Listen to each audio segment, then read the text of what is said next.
All right, we know what today is, right? Today is what? Today is Thursday. And what is Thursday? Thursday is the day where I don't give a fuck.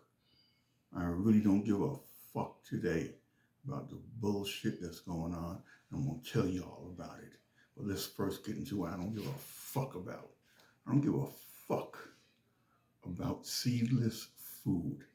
I call it fake food. What the fuck is it? You buy fruit, you buy vegetables, and there's no seeds in it. I don't know how the fuck you growing that shit. Where's it coming from with no seeds? That's not how nature works. That's not how the law of life works. You have to have seeds. But they've convinced you and told you, oh, it's all right. You can eat the seedless fruit. They're just as nutritious as the other ones. And we're even going to have some that are organic. Ooh, isn't that nice? Organic seedless food. What the fuck you mean? Organic seedless food. On top of that, they got you eating fake meat, calling it vegan, calling it made from vegetables. When you read the ingredients, ain't shit in there worth anything. It's made in a fucking factory. It's not even made on the farm. But they've convinced you to eat this shit, convinced you to buy that shit, and it's fake food. It's no seeds. Like, how do you grow that? I don't understand that. So it's got some seeds in it. So what the fuck it mean? Big deal. I can't find grapes with seeds. I like grapes. Everywhere I go, I find grapes without seeds, seedless grapes. And people eat that. I don't see how you can do that. We were able to find some watermelon, or as my friend would say, watermelon, the watermelon. We can find those with seeds. As a matter of fact, I'm going to post a video on my page showing you what watermelons look like in the 1940s and what they look like today. You'll be surprised at what the fruit looked like back then as it compared to now, and you'll see the changes in it. I'll post that maybe tomorrow or on Friday or another day. But I don't give a fuck about no seedless food. I'm not eating that shit. You can't convince me to eat that shit because I don't want to eat that shit. And then what they're doing now with the food, I posted a thing on my page the other day where they have these two factories they built in, I think, in Canada and someplace else, where they are now going to supply the world or the food chain for dogs and people crickets. Now, don't get excited. Somebody inboxed me and said, yeah, well, people in Africa eat crickets and other places eat crickets. I understand that. That's not a problem. But the thing I'm asking about those crickets in these here factories, are they going to be farm-raised crickets or wild-caught crickets? Because if they're farm-raised crickets, I don't want to eat that shit. I'm going to eat it anyway, but I wouldn't want to eat it because you don't know what else they're feeding them to raise them, and you don't even know they're throwing cockroaches in along with that shit. So, but they're going to put it out there because the food situation is getting serious. There's a video that I have where Joe Biden, the president, says in the video there's going to be food shortages. This is what he says. Now, I didn't put it on my page yet. I don't want to get taken down because what's happened on my Instagram page, I've been getting notices from Instagram saying that they removed some of my videos because of certain things that were on them that didn't meet up to whatever their standards were. So I've got to be careful about what I do and say. But I do have I have the videos, I have the links to the things I'm going to tell you about. So you can go research it yourself, inbox me, I'll send you the link, and you can look for it yourself. You'll find it, because if I put it on my page, I don't want them to shut my page down because I got too much important stuff to say.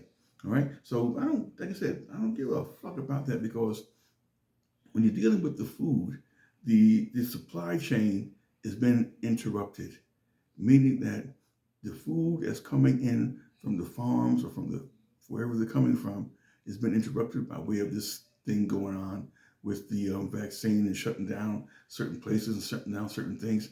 The food supply is not there. And those thousands of cows that they found dead from the heat, they said, that interrupts the food chain too. Now, who knows what they're going to do with those dead animals? I wouldn't be surprised if they did something with them. You don't know, so, and that's not the strange, because in France a couple of years ago, the same thing happened to cattle over there.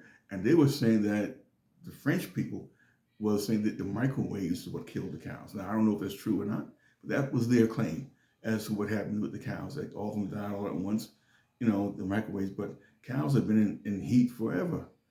But for that many cows to die in the same way and being in the same position is kind of strange, odd to me. I'm just curious about that. So you got to make sure that you pay attention to your food supply because they're gonna fuck with that real good. Now there's another clip that I have from a movie going back many years to Omen. I think it was Omen 2, Omen 3, I forget which one it is, but I got the clip. And what it says that they're dealing with the food, and they're saying that whoever controls the food controls the world. And that's what's going to happen. You're going to see it like you see in the movie Soylent Green, the food chain. It's about food because 3 things that you need: food, clothing, shelter. Now the clothing and the shelter, that's pretty easy. Maybe you can get that. But the food thing is something totally different when you depend upon a supply from someone else in your grocery stores. And you're going to see this one day too. I'm going to get into this a little bit. You're going to go to the grocery store one day and it's going to be closed. The grocery stores are shutting down. Different places, grocery stores are shutting down. They're moving out of certain neighborhoods, and that interrupts the supply of food to those neighborhoods. Which means you got to go further out to get the food. They call them food deserts. I posted that before to research, and you'll see what I'm talking about. Another thing that they're doing that you might not be aware of, but since 2020, going back a couple of years, there have been 4,000 banks that have closed. Now, why are they closing the banks? 4,000 now, and since January of this year going in, there have been 165 banks that have closed. And there's a reason for that too. Now in China, they're doing the same thing, but what the Chinese are doing, they are making a run on the banks, meaning that they're going to the banks and taking out their money. Not saying that you have to make a run on the banks here, no, but just be mindful, just pay attention. Just see what's happening, think about what's going on. With the banks, because that is a concern. Like you have Wells Fargo, JP Morgan, Bank of America, and these places are closing. And so you want to be paying attention as to why are these banks closing? What the fuck is going on with that shit? Okay? Something else I want to bring out too that I find interesting. Dealing with the vaccines, COVID vaccines. Now, I'm not for or against the vaccine. That's a personal choice. If you choose to get the vaccine, that's fine. It's up to you. If you choose not to get it, that's fine. It's up to you. Now, my question and my thought is this. If you are a person who did not take the vaccine, you didn't take it, you didn't get the vaccine, you didn't want to take it for whatever reasons, which is your personal business, which is fine. Now, let's say that you become involved with somebody who did take the vaccine, who did take the shot, and you and this person become chummy and become intimate, and this is just a thought, this is a crazy question, doesn't have to be real or not, but the person that took the vaccine and you and that person get together, is it possible that they can pass the elements of the vaccine over to you when you become intimate? I don't know. It's a possibility. Maybe yes, maybe no.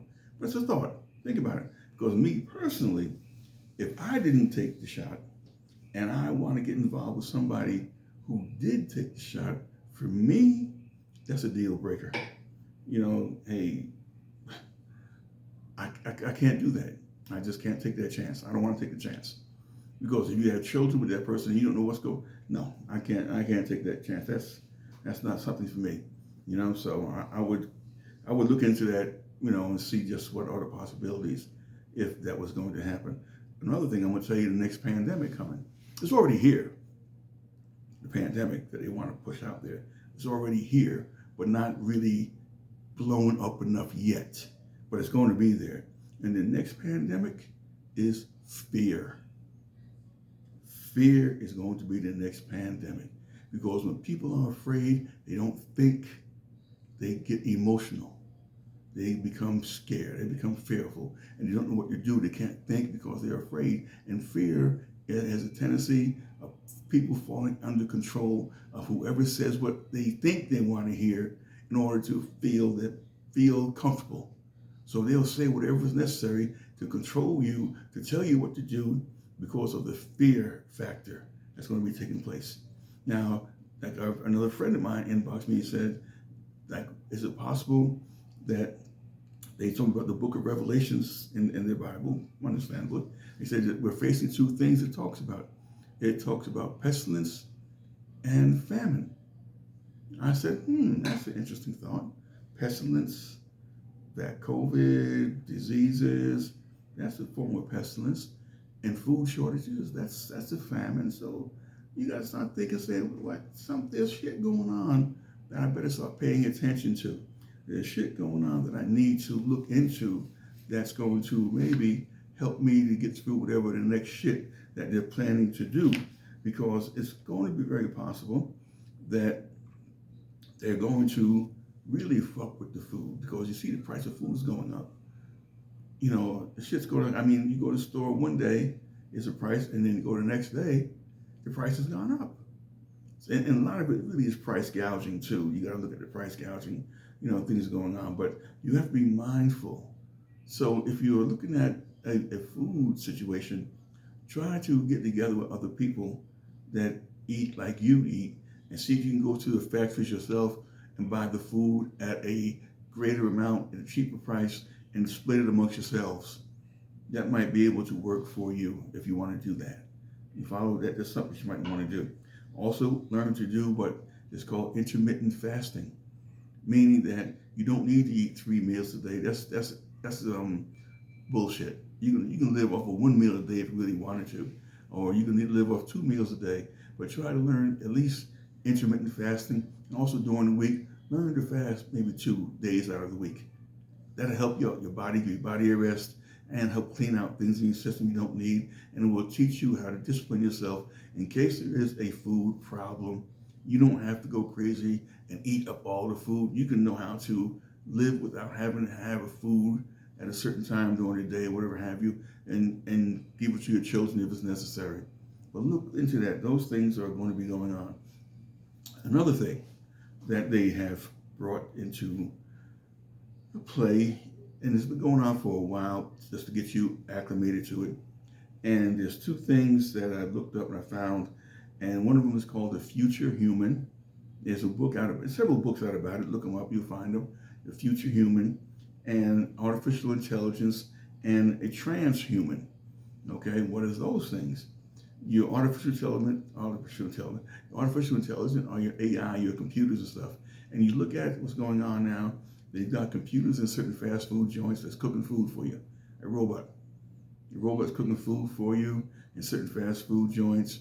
You have them talking about in baseball and sports, where they're talking about having a computerized referee to stand behind the plate to call balls and strikes. They have machines that's taking over. They don't worry about another person taking your job. They are bringing machines to take your job. As a matter of fact, many years ago, in the car factories, they would have a person dressed up in this suit with a filter's face all covered in this filter thing, and they would spray your car, not the paint, but they would spray the chassis of the car, all of the skeleton parts of the car, and they would spray it and do what they have to do. And what they did was they attached the computers to the person and watch how they did it, and they invented a machine that took over his job. So he no longer had a job spraying it, and they got machines doing those things now. So you're going to see a lot of machines coming in. And the thing too, you got to be mindful of too, is the microchip. Now, microchips are in your debit cards, they're in your TV, they're in your watch, they're in your car, they are everywhere. Someone told me they're even in the money. I haven't checked that out yet, but I wouldn't doubt it. But a microchip is something that can be tracked with you. Like, when they show you in the TV crime shows, if you got your cell phone on and you're anywhere near a cell tower, they can tell where you are. They can tell where you are. So you want to be mindful of that. Again, there's another program out there It's called DARPA, DARPA. I got a link to that too. If you're interested, hit me up. I'll give you the link in the video to that. And this shit will really blow your mind. This thing is dealing with neural technical things for the mind, was attaching your brain to a device to help you think or to control your thoughts. You follow? This is it's called DARPA, DARPA, and it deals with the neurological technology. All right, and with the microchips, there's a place in Sweden, the town in Sweden, where 90 or 95% of the people in the town have got injected with microchips, and they call themselves cyborgs, because like now there's no need for any money. They can do everything with their phone. They can do everything with the computer. There's no interaction with anything other than that. And an interesting thing too is that even with your cell phones or your telephones, when you call a company, you're dealing with artificial intelligence, because a machine comes on and says, press this button, press that button, and you're talking to a machine. Machine says, you want to do this, yes or no? You will answer machine, yes. You're talking to a machine. What I do, I just push all the kind of crazy buttons, and the machine says, well, excuse me, we'll get somebody to talk to you. That's what I do. I'm not going to sit there and talk with no fucking machine. And the machine tell me, well, how many days would you like? No, I want to talk to a person. So I just hit the numbers that are all wrong. They say, well, that's not the right number. Let me connect you with somebody, and that's what I do. I don't do that other kind of shit with that. So these are some of the things that I want to bring to your attention. And I'll have it on my page. I'll show, like I said, if you want the links to these things I'm talking about, hit me up, inbox me, and I'll give you the link to these things I'm talking about so you can see it for yourself. You can go look at the videos. You can go look at the pages where I got information from that has been told by my spirit guides to investigate these things and to give it to you, because it's important that we live in this day and time where we are at a point where the apocalypse is coming into play. Not the zombie apocalypse, I'm not talking about that, but the revealing, the uncovering of things that are being shown that you need to know, that you're not being told. You follow? And I'm going to do another thing too, because religion is going to play a big part in this too. Religion is. And what I'm going to do, I'm going to come out with a video or tape, whatever you want to call it, one of these things, where I'm going to ask questions about religion. And it's going to be directed to those people who believe in their religion, and see if they can answer the questions. And the questions will be asked from their Bible. I'm going to stick totally with the Bible. I'm not going to go outside of the Bible. I'm going to stay within the Bible. And the answers that they're going to have to give me are going to have to be coming from the Bible. So that's going to be coming up maybe next week sometime. I might do it on a Friday or something. I don't know. But I'll figure out a day when I want to do it when I get the questions. And I want you all to tune in so you can go back and ask. But pay attention to what's going on. Don't fall asleep. Don't allow them to lull you back to sleep and say everything's going to be all right. Things are going to be fine. No, pay attention. Start getting your shit together. Start looking at certain things. Pay attention. And don't believe the news media, because they're all hooked up with this shit together. And your brother Malcolm X said years ago on MVPs that the media is the most powerful thing in the planet. They can make the innocent look guilty and the guilty look innocent. And that's what they can do. So don't allow the media to control your thoughts and your minds and what's going on. So until next week, Thursday, I don't give a fuck if you like what I just said. I don't give a fuck if you don't like what I said. Why? Because this is Thursday, and Thursday is a day where I don't give a fuck. Next time.